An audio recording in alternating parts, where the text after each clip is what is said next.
Hello बच्चों, good morning. तो बच्चों, आज हम लोग आपका 9th स्टैंडर्ड का जो 7 चैप्टर है साइंस 2 का सेकेंड चैप्टर और ओवरऑल वैसे 7 chapter energy flow in ecosystem, इसे देखते हैं। बच्चों, इस चैप्टर में ऐसा कुछ भी नहीं है कि जिसको हम बोर्ड पर एक्सप्लेन करें, इसीलिए हम लोग इसको स्क्रीन शेयर से करने वाले हैं। तो अब देखो, इसमें आप क्या क्या पढ़ने वाले हो। आप इसमें पढ़ोगे food chain and food web, ये क्या होता है। फिर आप पढ़ोगे एनर्जी पिरामिड। फिर आप पढ़ोगे बायोजियोकेमिकल साइकिल, जिसमें आप पढ़ोगे carbon cycle, oxygen cycle and nitrogen cycle. ठीक है। तो बच्चों, इसको स्टार्ट करने से पहले थोड़ा सा देख लेते हैं लुकिंग बैक। लुकिंग बैक मतलब आपने इसके पहले क्या क्या 8th स्टैंडर्ड में पढ़ा हुआ है। तो यहाँ पे कुछ क्वेश्चंस दिए हुए हैं। फर्स्ट क्वेश्चन है, what is meant by ecosystem. ये तो आप जानते ही हो, what is meant by ecosystem. तो क्या होता है बच्चों ecosystem? The biotic and abiotic factors.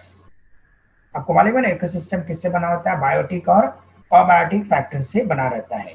तो बायोटिक और अबायोटिक फैक्टर के बीच में जो म्यूचुअल इंटरेक्शन होता है, उसके जैसे क्या बनता है? इकोसिस्टम बनता है। What is ecosystem? The biotic and abiotic factors and their mutual interaction form an ecosystem. समझे? ये किसके बारे में हो गया? अगर आपसे कोई पूछता है व्हाट इज इकोसिस्टम, तो आप क्या कहोगे? The biotic and abiotic factors and their mutual interaction form an ecosystem. Right? Okay, तो आगे बढ़ते हैं।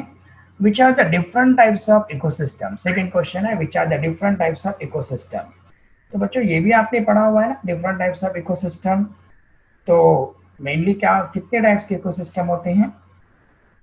यस, 2 टाइप का इकोसिस्टम होता है, एक्वाटिक इकोसिस्टम और टेरेस्ट्रियल इकोसिस्टम।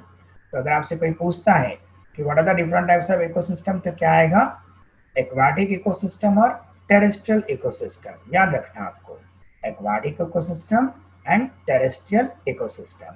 एक बार आप 8th स्टैंडर्ड का बुक अगर आपके पास होगा, तो आप उसको एक बार सफल करके देख लो कि इसमें क्या क्या इंफॉर्मेशन दिया हुआ है। राइट? क्योंकि ये कंटिन्यूएशन है उसका। ठीक है, अगला क्वेश्चन क्या दिया है?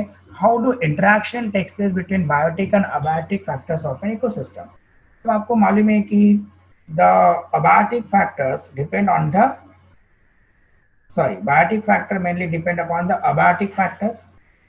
बायोटिक फैक्टर जो है किसी न किसी वजह से अबायोटिक फैक्टर्स को अफेक्ट करते हैं, और अबायोटिक फैक्टर का इफेक्ट जो है किस पे पड़ता है? बायोटिक फैक्टर्स पे पड़ता है। राइट? तो आपको मालूम है कि every living organism require a specific abiotic factors for its survival. आप बताओ, हम लोगों को कौन से अबायोटिक फैक्टर की जरूरत है सर्वाइवल के लिए? बता सकते हो? आपको मालूम है ना, बिना ऑक्सीजन के हम रह सकते हैं क्या? नहीं रह सकते हैं। तो ऑक्सीजन क्या हो गया हमारे लिए? अबायोटिक फैक्टर हो गया। बिना वाटर के हम रह सकते हैं क्या? नहीं रह सकते हैं।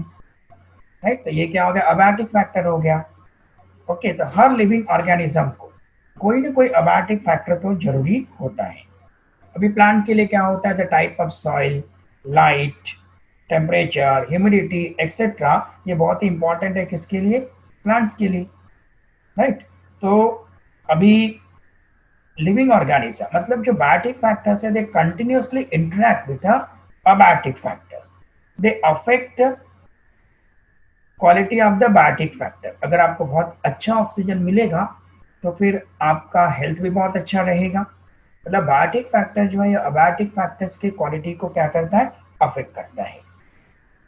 समझे? और बायोटिक फैक्टर भी इनडायरेक्टली क्या करता है? अबायोटिक फैक्टर को अफेक्ट करता है। ओके, तो मतलब किसी भी इकोसिस्टम में अबायोटिक और बायोटिक फैक्टर्स के बीच में इंटरेक्शन चलता रहता है। दे आर इंटरडिपेंडेंट, एक दूसरे पर ये डिपेंड होते हैं। तो ये हमारा थोड़ा सा 8th स्टैंडर्ड का हमने रिवीजन कर लिया। अब अगला जो पार्ट हम देखने वाले हैं वो है, थोड़ा सा स्क्रीन को आगे बढ़ा देते हैं, energy flow in an ecosystem. अभी आपको ये बात तो मालूम है कि हमें एनर्जी कहाँ से मिलता है। आप बोलोगे सर हम प्लांट्स एनिमल्स को खाते हैं, उससे हमें एनर्जी मिलता है। लेकिन बेसिकली बेसिकली हमारे अर्थ पर एनर्जी कहाँ से आता है? एनर्जी का सबसे बड़ा सोर्स क्या है? Of course sun. राइट।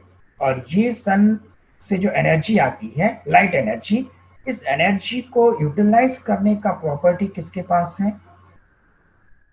किसके पास है? प्लांट्स के पास है, राइट। तो प्लांट से एनर्जी जो है, प्लांट्स को इसके लिए हम क्या कहते हैं? प्रोड्यूसर कहते हैं। प्लांट्स को हम क्या कहते हैं? प्रोड्यूसर। प्रोड्यूसर से एनर्जी किसके पास जाता है? कंज्यूमर्स के पास। प्राइमरी कंज्यूमर, सेकेंडरी कंज्यूमर, और उसके बाद अपेक्स। तो इस वजह से क्या होता है, एनर्जी का जो फ्लो है ना, ये प्रोड्यूसर से शुरू होता है और आगे क्या होता है? कंटिन्यू होते रहता है, राइट। तो देखते हैं अभी क्या कर रहा है। We have already learned the classification of living organism according to the mode of nutrition. Mode of nutrition मतलब वो किस वजह से अपने फूड को लेते हैं, उसके बेसिस पर हमने ऑर्गेनिज्म को किस में क्लासिफाई किया है? Producer, consumer, saprotroph and decomposer. ये किसके बेसिस पर है? मोड ऑफ न्यूट्रिशन के बेसिस पर। आपको अगर एग्जाम में क्वेश्चन आता है, right, according to the mode of nutrition how the living organisms are classified, तो क्या क्या होगा? Producer, consumer, saprotroph and decomposer. सारे वर्ड जो है ना, इनका मीनिंग आप अच्छी तरह समझ लो। Consider the various trophic levels of the ecosystem around you as given below, right. Trophic level ये भी हम आगे और डिटेल में देखेंगे, वैसे आपने स्टैंडर्ड में थोड़ा बहुत इसके बारे में देखा हुआ है। तो बच्चों अब यहाँ पे सबसे पहला प्रोड्यूसर तो हो गया, अब प्राइमरी कंज्यूमर। ये बात याद रखना, प्राइमरी कंज्यूमर जो डायरेक्टली किस पर डिपेंड है? प्रोड्यूसर पर डिपेंड है, उसको हम क्या कहते हैं? Primary consumer. ग्रास कंज्यूमर में नहीं आती है, ग्रास क्या है? प्रोड्यूसर है। तो प्राइमरी कंज्यूमर में क्या आता है? जितने भी हर्बीवोर्स हैं, शाकाहारी, जो खाली प्लांट्स को खाते हैं, जो ओनली प्लांट पे डिपेंड है, उनको हम क्या कहते हैं? हर्बीवोर कहते हैं। तो ये हर्बीवोर किस में आते हैं? प्राइमरी कंज्यूमर में आते हैं। एग्जाम्पल क्या है? Grass offer, squirrel, elephant. अब एलिफेंट बिग है तो क्या हुआ, लेकिन वो टोटली क्या है? शाकाहारी है, तो वो भी क्या आ गया? प्राइमरी कंज्यूमर में, right. They are directly dependent on autotroph. तो अगर आपसे कोई पूछेगा कि प्राइमरी कंज्यूमर क्या होता है, राइट, तो आप क्या कहोगे? Primary consumers are the consumers who are directly dependent on autotroph. अब डायरेक्टली वर्ड क्यों बोला है, राइट, वो थोड़ी देर में आपको क्लियर हो जाएगा। तो एनर्जी फ्लो कहाँ से स्टार्ट होता है? प्रोड्यूसर से स्टार्ट होता है, किसके पास पहुंचता है? प्राइमरी कंज्यूमर के पास, राइट। याद रखना, प्राइमरी कंज्यूमर में कौन आता है? हर्बीवोर्स आता है। यहाँ पे हम बात करें कंज्यूमर्स की। उसके बाद क्या आता है? Secondary consumer. प्राइमरी कंज्यूमर, उसके बाद क्या आ गया? Secondary consumer. सेकेंडरी कंज्यूमर इसको हम कार्निवोर भी कहते हैं, मांसाहारी प्राणी। मतलब ये क्या करते हैं? दूसरे एनिमल्स को खाते हैं, जैसे फ्रॉग, आउल, फॉक्स, ये सब क्या हो गए? कार्निवर्स हो गए। तो या इनको आप क्या कहोगे? Secondary consumer. तो this consumer use herbivore as their food.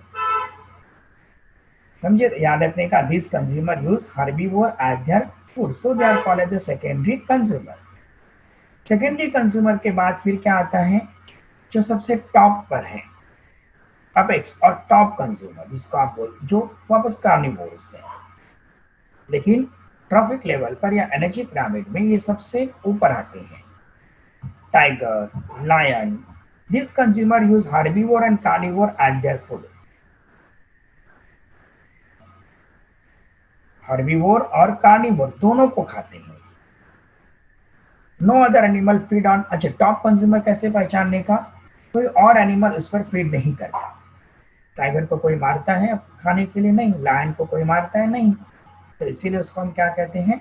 Top consumer. हाँ ठीक है, ह्यूमन उसका हंटिंग करता है, लेकिन वैसे नेचुरली देखा जाए तो ये ह्यूमन जो है, अगर आर्टिफिशियल इंस्ट्रूमेंट का यूज नहीं करे तो फिर इनको मारना ह्यूमन के लिए आसान नहीं है।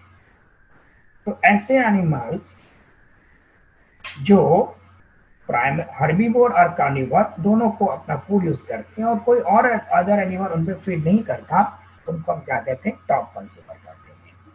फिर ओमनीवोर। ओमनीवोर क्या होता है? आपको मालूम है कि कुछ ऐसे एनिमल्स होते हैं जो प्लांट्स को भी खाते हैं, एनिमल्स को भी खाते हैं, तो दोनों हो गया। तो इसीलिए उनको हम क्या कहते हैं? ओमनीवोर कहते हैं, जिसको आप मिक्स्ड कंज्यूमर भी कहते हो। इसमें एग्जाम्पल किसका आता है? Humans, bear, right. हाँ, they feed on herbivore and carnivore. Human जो है आपको मालूम है कि वो शाकाहारी भी है, मांसाहारी भी है और दोनों भी है करके क्या आ गया, हर्बीवोर एंड कार्निवोर बोथ आ गया, राइट। तो ये क्या हो गया, एनर्जी फ्लो।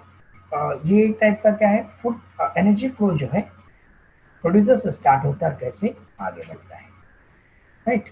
ओके, तो ये अलग अलग क्या दिए थे आपको, ट्रैफिक लेवल दिए थे। तो ट्रैफिक लेवल में प्राइमरी कंज्यूमर, फिर आ गया सेकेंडरी कंज्यूमर, अपेक्स और टॉप कंज्यूमर, और उसके बाद फिर क्या हो गया कि दोनों है, दोनों को क्या कहते हैं, ओमनीवर्स। तो ये वर्ड याद रखने का। चलिए आगे बढ़ते हैं। अब क्या कह रहा है वो, food chain and food web. क्या होता है ना, हमारे इकोसिस्टम में ऐसा कहा जाता है, जीवो जीवस्य जीवनम। अब ये वर्ड मैंने क्या बोला, ध्यान से सुन लो। जीवो जीवस्य जीवनम मतलब एक जीव क्या होता है, दूसरे जीव पे डिपेंड होता है। एक एनिमल जो है वो दूसरे एनिमल पर डिपेंड होता है। ओके, तो जैसे अभी आपने स्टैंडर्ड में देखा था ना, ये ग्रास जो है क्या है, प्रोड्यूसर है। ग्रास क्या है, प्रोड्यूसर है। Grass is eaten bye grass offer. तो ग्रास ऑफर क्या हो गया, प्राइमरी कंज्यूमर हो गया। फिर इसको कौन खाता है, फ्रॉग। फ्रॉग क्या हो गया, सेकेंडरी कंज्यूमर हो गया। फिर स्नेक, टर्सरी कंज्यूमर भी बोल सकते हो आप। और फिर टॉप कंज्यूमर हो गया। और यहाँ पे फिर क्या आ गया, डिकम्पोजर आ गया। तो ये टाइप का क्या है, चेन है। तो इसको हम क्या कहते हैं, फूड चेन कहते हैं। तो ऐसी जो बहुत सारी फूड चेन मिलकर क्या बनती है, फूड वे बनती है। तो आपको क्या करा है, क्वेश्चन क्या पूछा, देखो, observe figure 7.1 and explain the relationship between the component. तो कंपोनेंट के बीच में क्या बताओ, रिलेशनशिप बताओ। तो पहले आप क्या कहोगे, दिस पिक्चर। अगर आपको एग्जाम में, समझो रिटन एग्जाम होता है, ये क्वेश्चन आता है, ड्रॉ करके दिया, ऊपर वाला क्वेश्चन पूछा है। तो पहला पॉइंट आप क्या कहोगे, this picture shows a food chain. In this food chain grass is the producer, grasshopper is the primary consumer। grasshopper जो है वो क्या है, primary consumer है। which feeds on the grass, right। frog eat the grasshopper, so frog is a secondary consumer, right। and frog is eaten by snake, so snake is a tertiary consumer। hawk eat the snake। Okay, so you can say that hawk is a apex consumer, topmost consumer, and when all of them die, they are decomposed by the microorganism। तो फिर ये कैसे चालू होता है, solar energy से क्या आ गया, ग्रास। ग्रास से फिर क्या आ गया, प्राइमरी कंज्यूमर, सेकेंडरी कंज्यूमर, फिर टर्सरी कंज्यूमर, फिर अपेक्स कंज्यूमर, और फिर क्या आ गया, डिकम्पोजर्स।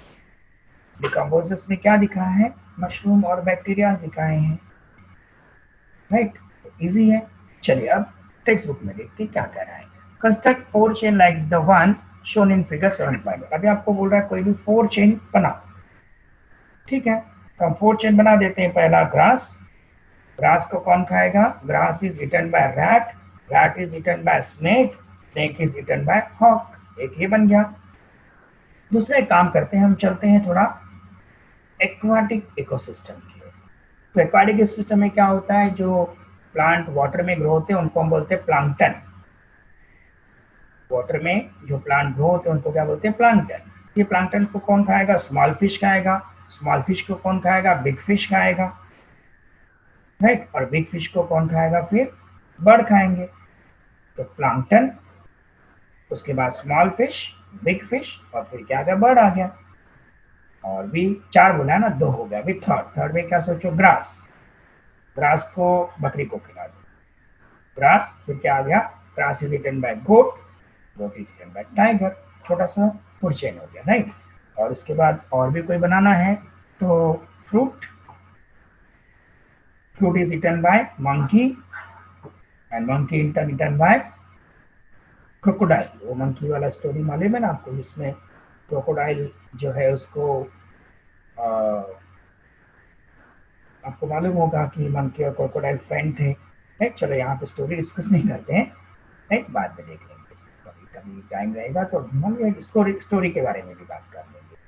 ठीक है, आप मुझे कभी याद दिलाना कि सर मंकी क्रोकोडाइल की कोई स्टोरी आप बोले थे, तो याद दिलाओगे तो मैं बाद में आपको लेक्चर में ये बता दूंगा। ठीक है, तो चलिए, तो ये भी एक फूड चेन हो गया। मंकी मंकी फ्रूट को किसने कहा? मंकी ने, और मंकी को किसने कहा? क्रोकोडाइल ने। ऐसा हम बना सकते हैं। बच्चों ये तो मैंने आपको आइडियाज दे दिया, आप अपने वैसे किसी भी टाइप का फूड चेन बना सकते हो, right. Interaction go on continuously between producer, consumer and supplier. आपको मालूम है कि ये कंटिन्यूअसली इंटरेक्शन चलते रहता है। प्रोड्यूसर जो है सनलाइट लेकर के फूड को प्रोड्यूस करता है, प्राइमरी कंज्यूमर, सेकेंडरी consumer, tertiary consumer, apex consumer उसको खाते हैं, और ये सब मरने के बाद फिर इनको डिकम्पोज कौन करता है? सेप्रोफाइट्स डिकम्पोज करते हैं। तो सेप्रोफाइट मेनली क्या होती है? डेड और डिकेइंग मैटर पर ग्रो होने वाले ऑर्गेनिज्म है, जो चिकित्सक जो वेट करते रहते हैं कि कोई प्लांट सड़ जाए, कोई ग्रास पर फ्रॉग, कोई एनिमल मर जाए, ताकि हम उसके बॉडी को डिकम्पोज करें। क्यों डिकम्पोज करते हैं? क्योंकि डिकम्पोजिशन से उनको एनर्जी मिलती है, ऑर्गेनिक कंपाउंड जो निकलते हैं ना, उससे वो एनर्जी लेते हैं। ठीक है, there is a definite sequence in this interaction which is called food chain. Okay, तो यहाँ पे देखो एक क्या डेफिनेट सीक्वेंस है। जैसे एनर्जी ग्रास से ग्रासहॉपर के पास गया, वहां से फ्रॉग के पास गया, वहां से एक सीक्वेंस है। तो इस सीक्वेंस को हम क्या कहते हैं? फूड चेन कहते हैं। Each chain consists of 4 or 5 more links. Okay, and ecosystem consists of, अभी क्या रहता है ना, कभी भी ऐसा नहीं रहता है कि अकेला ऐसे ही चलता है, राइट। तो बहुत बार क्या रहता है, ये जो जरूरी नहीं कि ग्रास हॉपर ही ग्रास को खाए, दूसरे एनिमल्स भी इसको खाते हैं। समझे, फ्रॉग खाली ग्रास हॉपर को ही नहीं खाएगा, और भी एनिमल्स को खाएगा। तो each chain consist of 4 or 5 और more link. An ecosystem consist of many food chain. अभी बहुत सारे जो फूड चेन है ना, उनसे मिलकर के क्या बनता है? फूड वेब बनता है। तो many food chain interlinked with each other to form the food web. An ecosystem consists of many food chain that are interconnected at various level. Thus a food web is formed. तो आप आगे देखने वाले हो कि food web क्या होता है। फूड चेन तो आपको समझ में आ गया, राइट। जो एनर्जी फ्लो है एक सिक्वेंशियल मैनर में होता है, और इस सीक्वेंस को ही आप क्या कहते हो? फूड चेन कहते हो। और बहुत सारे फूड चेन आपस में कनेक्ट होकर के क्या बना देते हैं? फूड वेब बना देते हैं। What is food web? तो an ecosystem consist of many food chain, right, that are interconnected at various level, thus a food web is formed. What is food web? वापस ये आंसर बताने का, N ecosystem consist of many food chain, these many food chains are interconnected at various level and this form the food web. तो एक जाल बन जाता है, पहले एक जंजीर श्रृंखला है, अब उससे क्या बन गया? एक फूड वेब बन जाता है। ठीक है, अब आगे क्या करा देखो। Explain the food chain of various ecosystem which you have studied last year. तो फूड चेन मैंने आपको बता दिया ना, जो हमने 4 फूड चेन बनाए थे ना, वही क्या हो गया? हमने प्लांट का फूड चेन देखा, सॉरी एक्वाटिक देखा, फूड चेन टेरेस्ट्रियल देखा, राइट। तो वही इसका आंसर है। चलिए अब आगे बढ़ते हैं। हाँ, अब ये फूड वेब का एक्सप्लेनेशन है। एन ऑर्गेनिज्म में be the prey for many other organism. एक जो ऑर्गेनिज्म है, ऐसा कोई जरूरी नहीं है कि फ्रॉग जो है ग्रास हॉपर को, या ग्रास हॉपर जो इंतजार करेगा तो उसको खाली फ्रॉग ही खाए। ग्रास हॉपर को तो स्नेक भी खा सकता है, अगर जरूरत पड़ी। और हॉक अगर बहुत भूखा है, उसको कुछ नहीं मिल रहा, तो वो भी ग्रास हॉपर को खा सकता है। मतलब N organism may be prey for many other organism. कोई एक ऑर्गेनिज्म जो है ना, वो और बहुत सारे ऑर्गेनिज्म का क्या बन सकता है? खाना बन सकता है, शिकार बन सकता है। समझे? फॉर एग्जाम्पल, अभी एक मिनट, हाँ, for example an insect feed upon leaves of various plant. Insect, एक इंसेक्ट जो है बहुत सारे अलग अलग प्लांट की पत्तियां खाएगा, but same insect is the prey for different animal like frog, wall lizard, bird. तो ये जो इंसेक्ट है, इसको फ्रॉग भी खा सकता है, इसको छिपकली भी खा सकती है, वॉल लिजर्ड, या कोई बर्ड भी खा सकता है, राइट। और अगर हमने if this is to be shown in figure, अगर हम इसे इस फिगर में दिखाते हैं तो it will form an intricate web instead of linear food chain. तो लीनियर फूड चेन नहीं रह जाएगा ना, क्या बन जाएगा, एक जाल बन जाएगा, इंट्रिकेट वेव बन जाएगा। Such intricate network is called food web. The द इंट्रिकेट, अभी और फूड वेव का डेफिनेशन और क्लियर हो जाता है। The intricate network of many food chain is called food web. अब एग्जाम में 1 मार्क के लिए अगर क्वेश्चन आता है तो आप लिख सकते हो व्हाट इज फूड वेव, तो क्या कहोगे, an intricate network of many food chain is called as a food web. Generally food webs are found everywhere in nature. Nature में फूड वेव सब जगह आपको देखने को मिलता है, चाहे वो एक्वाटिक इकोसिस्टम हो, टेरेस्ट्रियल हो, कोई भी हो, राइट। ओके, तो अभी यहाँ पे क्या करा देखो, use your brain power, make a list of the various consumer of the ecosystem around you and classify them according to mode of nutrition। ठीक है, लिस्ट बनाते हैं। Picture of various organisms are given in figure 7.2, construct the food web from those pictures. अब ये food web है ना, ये बनाने के लिए देखो यहाँ से ये grass, right, grass is eaten by grasshopper is eaten by sparrow, ये वल्चर, ईगल, ओके। तो और भी बाकी भी एनिमल्स भी ग्रास हॉपर को खाएंगे। तो आप अभी ये तो क्या करना पड़ेगा, ड्रॉ करके दिखाना पड़ेगा। तो आप इसको ड्रॉ कर सकते हैं। अभी यहाँ पर समझो ये ग्रास है ना, यहाँ से आप एक लाइन यहाँ भी दिखा दो, राइट। फिर यहाँ से एक, यहाँ से ये, फिर यहाँ से एक लाइन दिखा दो कि ये इसको खा सकता है। फिर यहाँ से ये भी ग्रास को खा सकता है, या यहाँ से यहाँ पे पहुँचा दो। फिर इसको भी कहाँ से पहुँचा दो, ग्रास तक पहुँचा दो, समझे। तो ऐसा इंटरकनेक्शन रहेगा। अब ये मंकी है ना, अब मंकी जो है ये बनानास इसको खा रहा है, और मंकी को फिर ये टाइगर खा सकता है। तो ऐसे आप इंट्रिकेट बना सकते हो, ठीक है। अच्छा, अब construct the food web from those pictures. अभी क्या कर रहा है, is the number of consumer in food web fixed. क्या किसी फूड वेव में नंबर ऑफ जो कंज्यूमर्स है क्या वो फिक्स रहते हैं, नहीं फिक्स रहते हैं। their number may vary। what will be the effect on an ecosystem if only one type of organism in it form the food for several different consumer in that ecosystem। ठीक है, तो क्या कर रहा है वो, what will be the effect on an ecosystem if only one type of organism in it form the food for several different consumer in that ecosystem। समझे question का मतलब, समझे क्या कर रहा है वो, राइट। हाँ, तो वो क्या कर रहा है, what will be the effect on an ecosystem. Ecosystem पे क्या इफेक्ट होगा if only one type of organism in it form the food for several different consumer in that ecosystem. अगर एक ही ऑर्गेनिज्म जो है ये कई ऑर्गेनिज्म द्वारा खाया जा रहा है, तो उस पर क्या इफेक्ट होगा, और इकोसिस्टम पे क्या इफेक्ट होगा। क्या इफेक्ट होगा, उस ऑर्गेनिज्म का नंबर बहुत कम हो जाएगा, और जब उसका नंबर कम हो जाएगा तो उस पर जो डिपेंड ऑर्गेनिज्म है उनका नंबर भी क्या होगा, कम हो जाएगा, और इकोसिस्टम का बैलेंस जो है पूरी तरह डिस्टर्ब हो जाएगा। व्हाई इज अ बैलेंस और equilibrium necessary in food web. Food web में बैलेंस क्यों जरूरी है, क्योंकि क्या होता है, अगर अननेसेसरी एक का नंबर बढ़ गया तो डायरेक्टली क्या होता है, दूसरे उससे अफेक्ट होंगे। एक का नंबर कम हो गया तो दूसरे उससे क्या होंगे, अफेक्ट होंगे।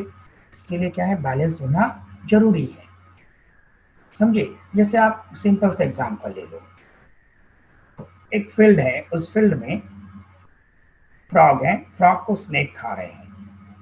फार्मर ने क्या किया, सारे स्नेक्स को मार दिया। अब क्या होगा, फ्रॉग का नंबर बहुत बढ़ जाएगा, और ये फ्रॉग क्या करेंगे, सारे फील्ड को तहस नहस कर देंगे। फील्ड को उन लोग ने कंज्यूम करना चालू किया।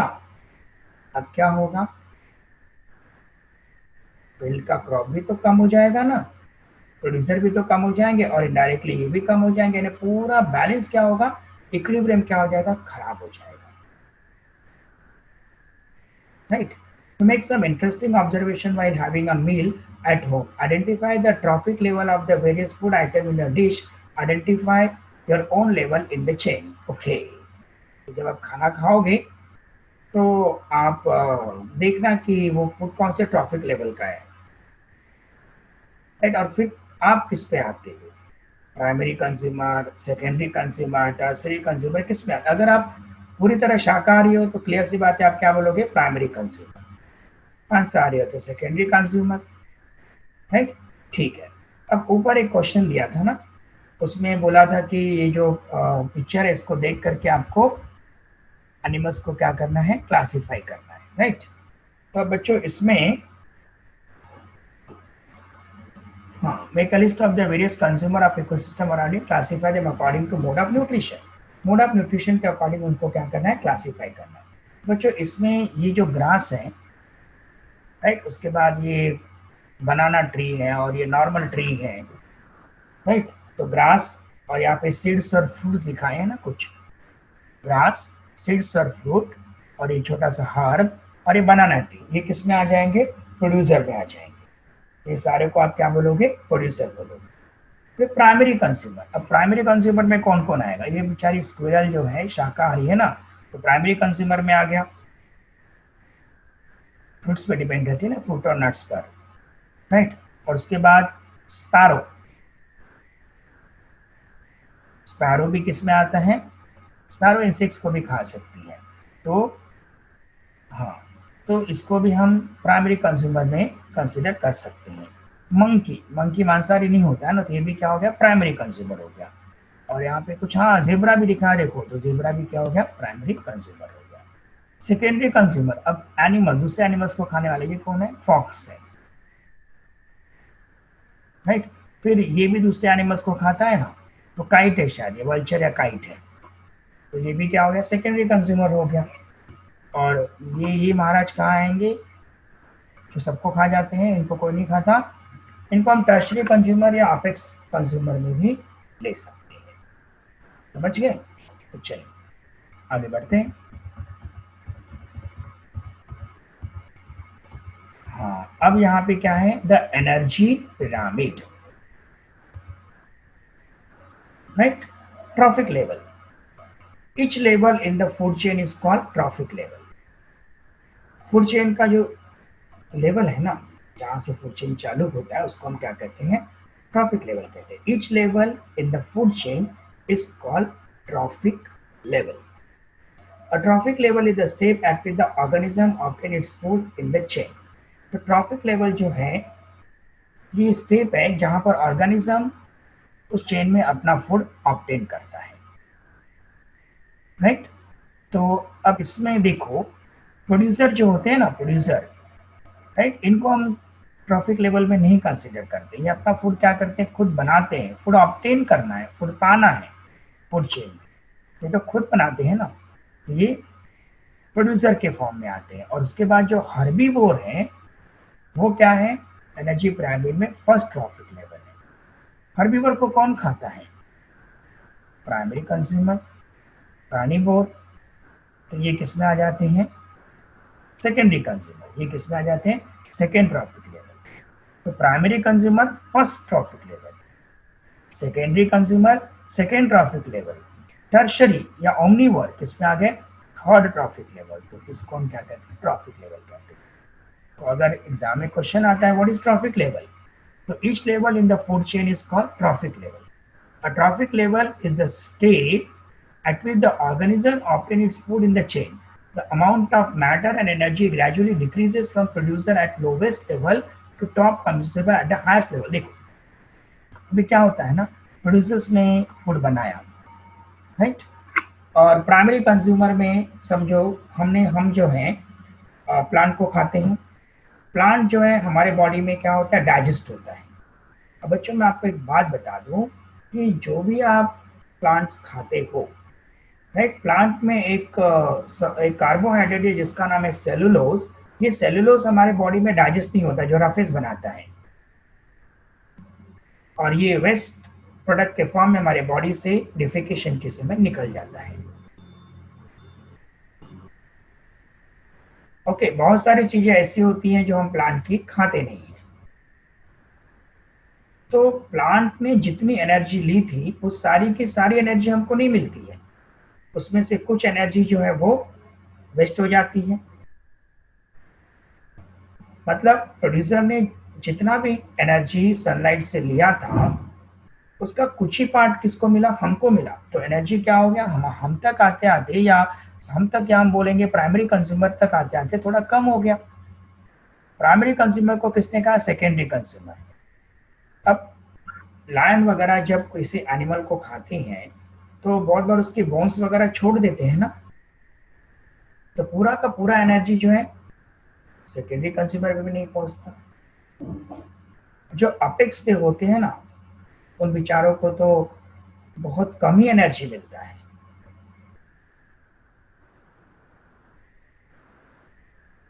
आप मेरी बात समझ रहे हो? तो जैसे जैसे हम ट्रॉफिक लेवल में आगे बढ़ते जाते हैं ना, एनर्जी और जो मैटर है, अमाउंट मैटर जो है, समझो यहाँ पर 100 ग्राम प्लांट है, तो 100 ग्राम प्लांट में से हम कितना यूज करेंगे? ओनली 10 ग्राम यूज करेंगे, बाकी 90 ग्राम जो है वेस्ट हो जाता है। फिर अगर मान लो प्राइमरी कंज्यूमर को कोई खा रहा है, तो उसके पूरे के पूरे सब्सटेंसेस का कन्वर्जन सेकेंडरी कंज्यूमर के सेल्स वगैरह में नहीं हो पाता। वहां भी खाली 10% ही आगे तक पहुंच पाता है। तो इसीलिए पिरामिड का शेप कैसा हो, ये जो बनता है ना स्ट्रक्चर ट्रॉफिक लेवल, ये कैसा बनता है? पिरामिड के शेप का बनता है। ग्रेजुअली क्या होता है, ये डिक्रीज होते जाता है। राइट, चलो आगे बढ़ते हैं।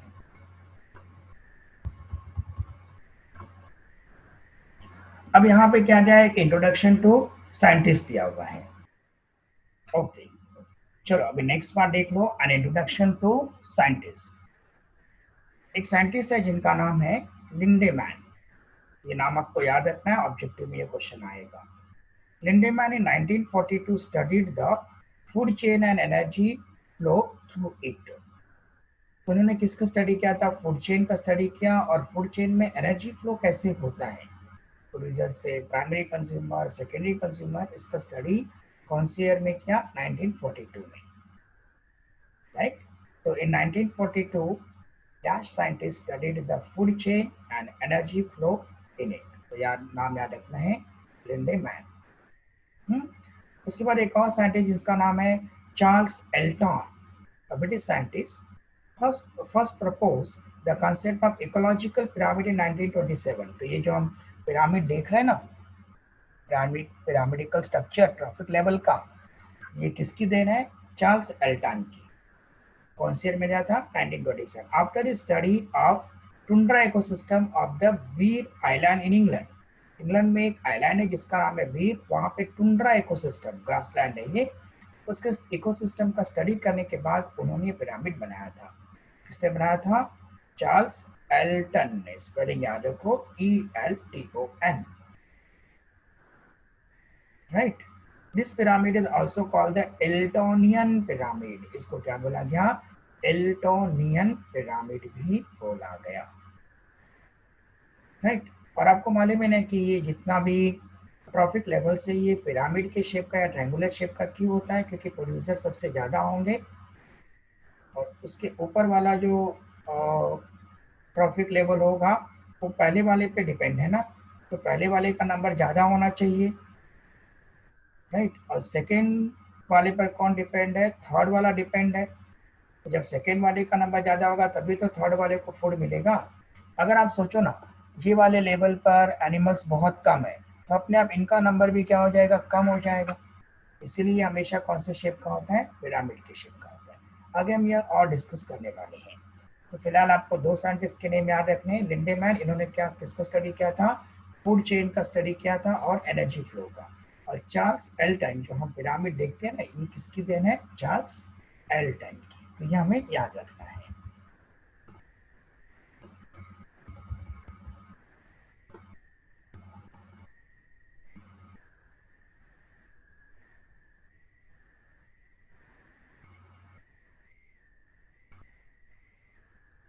ओके, चलो बच्चों आगे बढ़ते हैं।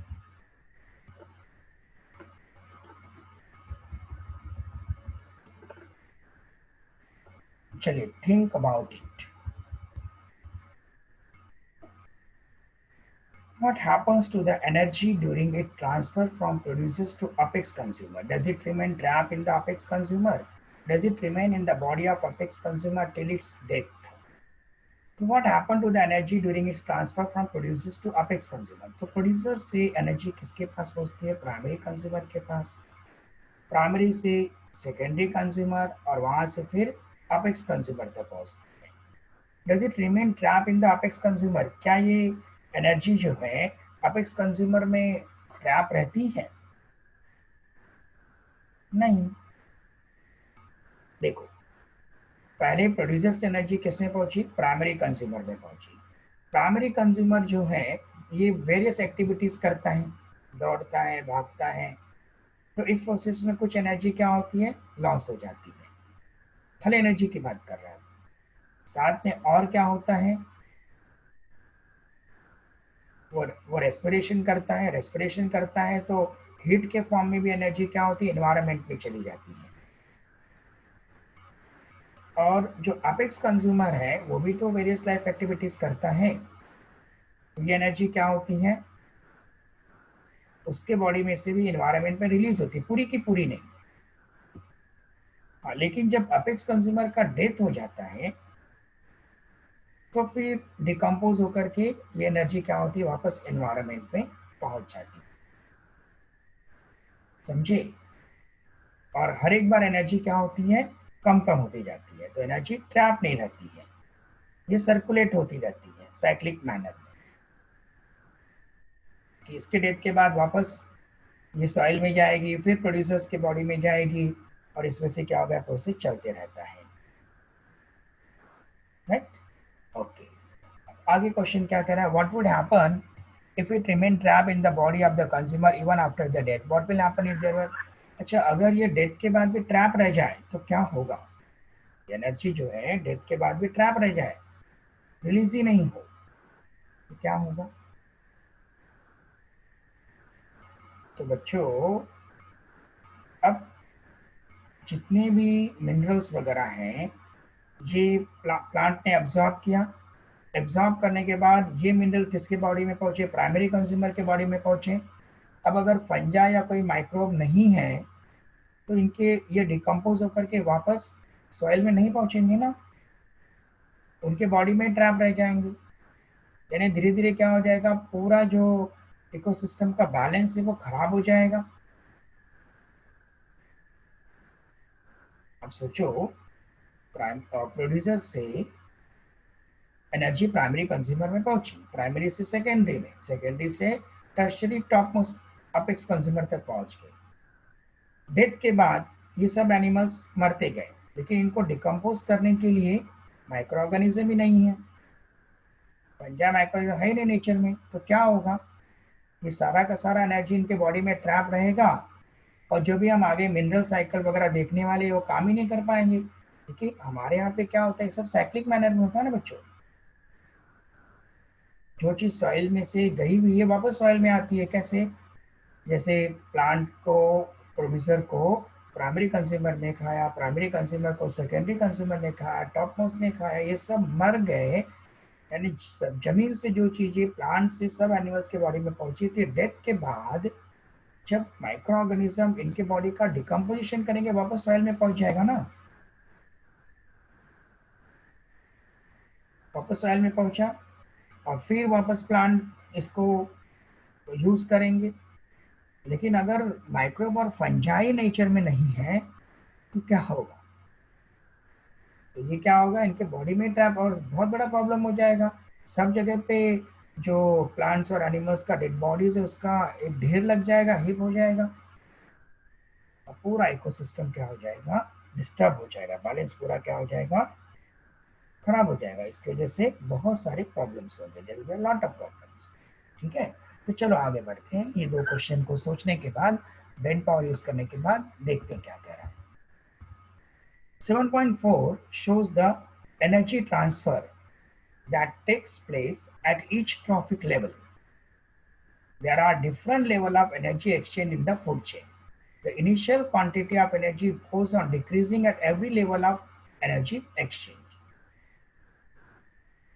आपको पहले भी मैं बता चुका हूँ कि पिरामिड का शेप का है, तो पूरी की पूरी एनर्जी अगले ट्रॉफिक लेवल में नहीं जाती है, बहुत सी एनर्जी क्या होती है, वेस्ट हो जाती है। Similarly the number of organism also decreases from lowest level to the highest level.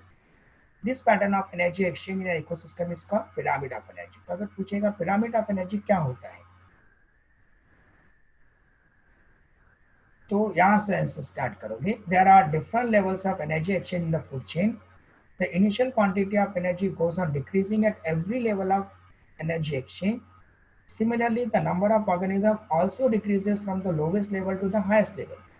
This pattern of energy exchange in an ecosystem is called pyramid of energy.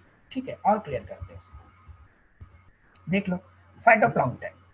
अभी जो फाइटोप्लैंक्टन है मतलब ग्रीन प्लांट्स, राइट, कितना energy था, 10,000 kilo calorie energy है। अब इसको जू प्लांक्टन ने खाया, मतलब प्राइमरी कंज्यूमर ने खाया, जो खाली प्लांट्स पर डिपेंड है। अब देखो, क्या सारा का सारा एनर्जी यहाँ पे पहुंचा, नहीं पहुंचा ना। 10,000 यहाँ पे कितना है, ये 10,000 है, 10,000 से खाली कितना पहुंचा, 1,000, मतलब 10% ही पहुंचा ना खाली, है या नहीं, बाकी तो सब वेस्ट हो गया। और फिर देखो, यहाँ पे फिश जो है यहाँ पर कितना पहुंचा, 100, मतलब इसका 10% पहुंचा, और फिर इसका 10%, 10 हो गया। अब एक्स को तो सबसे कम मिलेगा, क्या आगे भी अगर होगा तो। और आप, आपको मालूम है ना, अर्थ पर सबसे ज्यादा नंबर किसका है, प्लांट्स का है, क्योंकि प्लांट क्या प्रोड्यूसर है। उससे कम कौन है, प्राइमरी कंज्यूमर। उससे भी कम कौन है, सेकेंडरी कंज्यूमर। सबसे कम कौन है, अपेक्स कंज्यूमर। क्योंकि देखो, प्रे मतलब होता है शिकार और प्रेडिटर मतलब होता है शिकारी। तो कभी भी नेचर में रूल है कि प्रे का नंबर प्रेडिटर के नंबर से ज्यादा होना चाहिए। अगर प्रे का नंबर कम हो गया तो ऑफकोर्स प्रेडिटर का नंबर तो कम होने वाला है ना। हम प्लांट्स पे डिपेंड हैं, हर्बीवोर जो है प्लांट पे डिपेंड है मान लो। अब प्लांट का ही नंबर कम हो गया, हर्बीवोर से कम हो गया, तो क्या होगा, हर्बीवोर का नंबर कम हो जाएगा, पूरा सिस्टम क्या हो जाएगा, डिसबैलेंस हो जाएगा, इक्विलिब्रियम नहीं रहेगा। इसीलिए नेचर में ऐसा अरेंजमेंट है करके पिरामिड के शेप का आता है। खाली एनर्जी ही कम नहीं होती जाती है, नंबर ऑफ एनिमल्स भी कम होते जाते हैं। इसीलिए आपको मालूम होगा टाइगर्स बहुत कम क्यों है, क्योंकि अपेक्स कंज्यूमर है। अपेक्स कंज्यूमर का नंबर उसके पहले वाला जो ट्रॉफिक लेवल रहेगा उससे कम ही रहेगा। इसीलिए कौन सी शेप में मिलता है, पिरामिड के शेप में मिलता है। उम्मीद कर रहा हूँ कि आपको समझ में आ गया होगा कि ये जो एनर्जी का हम पिरामिड ड्रॉ करते हैं, ये सब या जो भी ग्राफ ड्रॉ करते हैं हम एनर्जी का, वो पिरामिड के शेप में क्यों आता है। ठीक है, देखो आगे। After the death of apex consumer their energy become available to the decomposer। Apex consumer मरा या कोई भी कंज्यूमर, कोई भी एनिमल मर गया, तो उसका जो एनर्जी है किसको अवेलेबल हो जाती है, डिकम्पोजर्स को। Fungi and other micro organism decompose the bodies of dead animals, they are called decomposer. इनको क्या बोलते हैं, डिकम्पोजर कहते हैं। In the process of obtaining food from remains of organism, decomposer convert them into simple carbon compound. ये क्या करते हैं ना, डिकम्पोजर जो है इनके बॉडीज को डिकम्पोज करेंगे, डेड बॉडीज को, और उस प्रोसेस में क्या करेंगे, अपना फूड लेंगे। और फूड लेने के लिए ये क्या करेंगे, कॉम्प्लेक्स जो कार्बन कंपाउंड्स है उनको क्या करेंगे, सिंपल कार्बन कंपाउंड में कन्वर्ट कर देंगे। जैसे ग्लूकोज है, C6H12O6, इसको डिकम्पोज करके कार्बन डाइऑक्साइड और वाटर बना दिया। This substances easily mix with air, water and soil. अब ये किसके साथ मिक्स हो जाएंगे, एयर, वाटर और सॉइल के साथ मिक्स हो जाएंगे। From there they are again absorb by plant and incorporated food chain. वो फिर कौन अब्सॉर्ब करेगा, प्लांट अब्सॉर्ब करेगा, फिर कहाँ पहुंच जाएगा, फूड चेन में पहुंच जाएगा। अब यही बात उसने पूछी थी ना, अगर ये लोग नहीं रहेंगे तो क्या होगा, क्या होगा, वापस सॉइल में मिनरल्स वगैरह नहीं पहुंचेंगे, प्लांट ग्रो नहीं होंगे। प्लांट नहीं तो प्राइमरी कंज्यूमर नहीं, प्राइमरी नहीं तो सेकेंडरी कंज्यूमर नहीं, समझे। ओके, अब you can see that due to the food wave formed by the various mode of nutrition, energy and various nutrients circulate continuously in an ecosystem. और ये energy और जो मैटर है ना, न्यूट्रिएंट, वेरियस न्यूट्रिएंट, ये क्या होता है, इकोसिस्टम में सर्कुलेट होते रहता है. बच्चों, जो ऑक्सीजन मैंने रिलीज, जो कार्बन डाइऑक्साइड मैंने रिलीज किया, उसको किसने लिया? प्लांट ने लिया. प्लांट ने कार्बन डाइऑक्साइड लेकर के मुझे क्या दिया? ऑक्सीजन दिया. ये प्रोसेस क्या होता है? कंटिन्यूअस चलते रहता है. इसलिए हमने देखा था ना, there is a interaction between the biotic and abiotic component. इसको बोलते हैं इंटरेक्शन. ये जो लेन देन चलता है ना, इसको बोलते हैं इंटरेक्शन.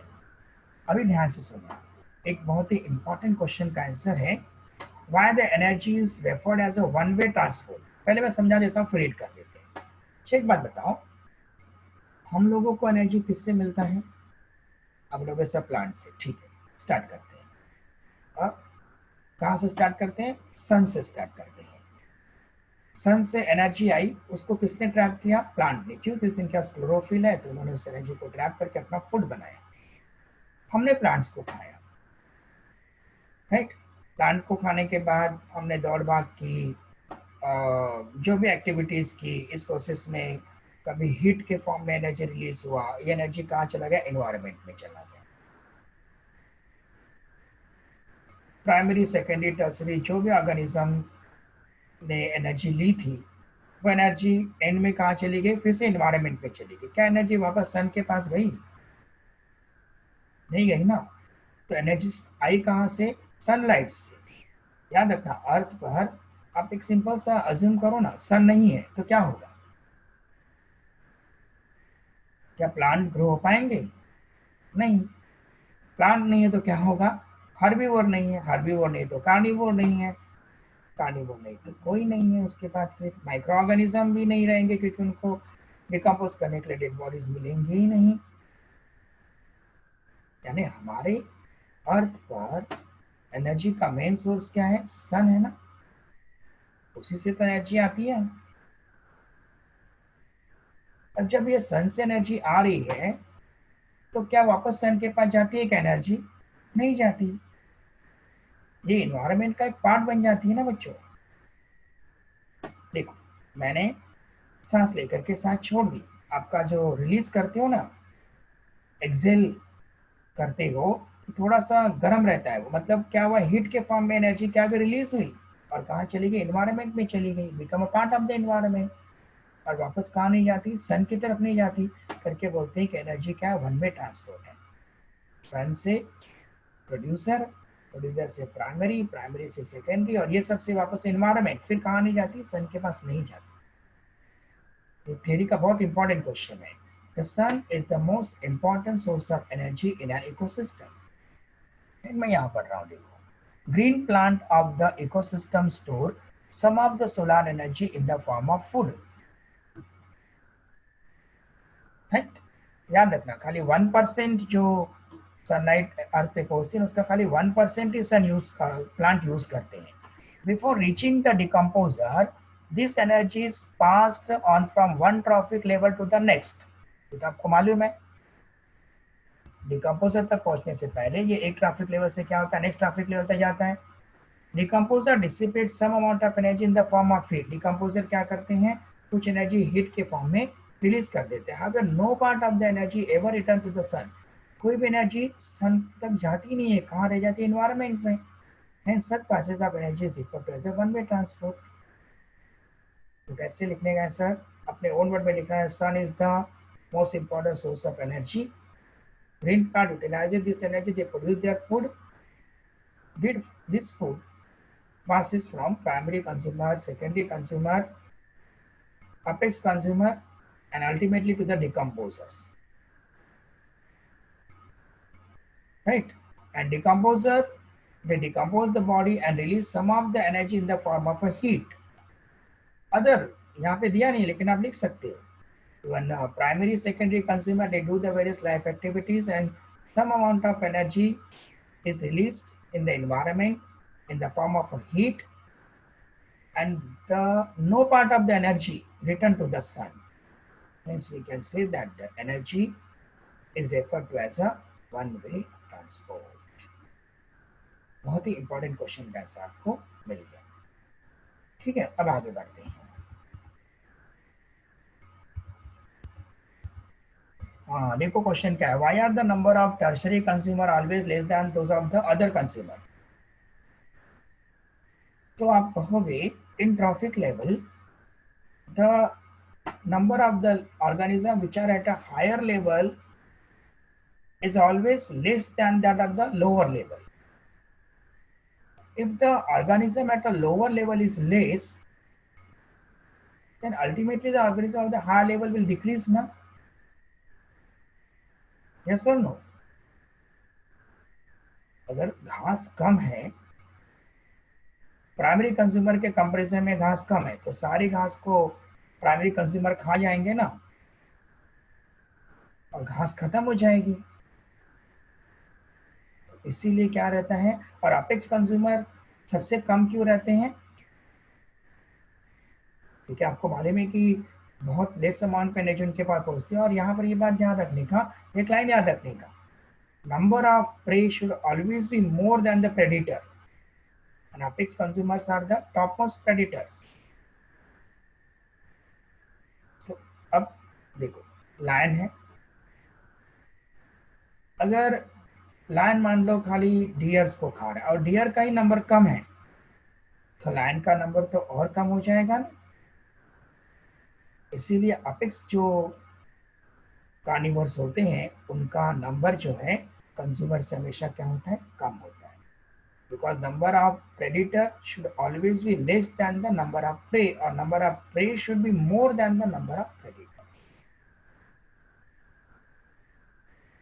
शिकार शिकारी से ज्यादा होना चाहिए। शिकारी शेर है और हिरन और बकरी क्या है, शिकार है। तो प्रेडिटर यानी शिकारी, प्रे यानी शिकार। समझे बच्चों? चलिए अब आगे बढ़ते हैं। The Indian institute of ecology and environment Delhi was established in 1980। ये भी ऑब्जेक्टिव का याद रखो। is involved mainly in research, training and arranging the workshop and seminar. This institute has published the International Encyclopedia of Ecology and Environment। तो ये आपके general knowledge के लिए था बच्चों। इस वाले पार्ट में हम इतना ही करेंगे, और आगे जो हम देखने वाले हैं बायोजियोकेमिकल साइकिल्स, ये हम करेंगे सेकेंड पार्ट में। तो बच्चों उम्मीद है कि आपको ये अच्छी तरह समझ में आ गया होगा और आपने एंजॉय भी किया होगा। काफ़ी इजी है, टेक्स्ट बुक से आप रीड करते जाओ, पेंसिल लेकर के बैठो, अंडरलाइन करो।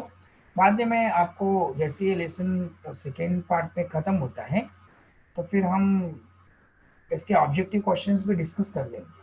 ठीक है, तो चलो बच्चों आज का वीडियो हम यहीं पर फिनिश करते हैं। Thank you.